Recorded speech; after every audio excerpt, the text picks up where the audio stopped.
Commodities Dig. I'm Amy Hogan. My guest today is Matt Manson, CEO of Stornoway Diamonds. Stornoway just completed the almost impossible in these market conditions. They raised $923 million for their development project in northern Quebec.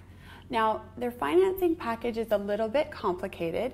It includes senior debt, equipment financing, convertible debentures, common equity, a streaming arrangement, and cost overrun facility. Matt, thanks so much for joining me. Did I miss anything? That was a huge long list. No, I think you got most of it, yeah. I mean, all of these things have been done by other companies and other project financing deals, but what's unique about us is that we did all of it at the same time. I know. So they all got bedded down at the same time. How did you accomplish that?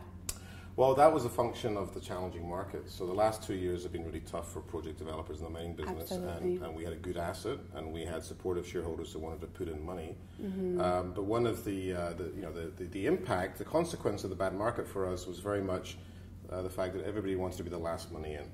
So, so everybody is being the last money in, but at the same time. At the same time. So we were essentially we were tasked to go out and raise all the money to build the project from start to finish. Yes. At the same time. So all the pieces: the senior debt, the subordinated or convertible debt, the equity, the streaming deal, the cost overrun facility, and the equipment financing. It all had to be interdependent. You didn't miss anything. No, I didn't. I'm well practiced in rhyming it all.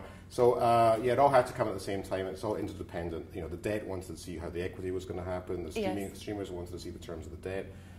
So that was the heavy lifting for us. The near impossible part of this. I mean, it ended up being possible. We did it. Yeah. But the near impossible part was getting all the pieces fitting together in a complementary fashion on the schedule that we required to work to get the project under construction. Now, some people were surprised that you created a streaming arrangement. Right. How did that fit into your model? Well, it fits into the model very well. I mean, the margin is a very high operating the project is a very high operating margin, so it lends itself to a stream. And essentially, the streamers are paying $275 million Canadian to have an economic interest, well, to have the right to take 20% of the diamonds and pay us a flat rate for that. So, you know, that was it's a good deal for them because the project's got a potentially long mine life. It's a very good deal for our shareholders because it was a large amount of equity dilution that we didn't have to do.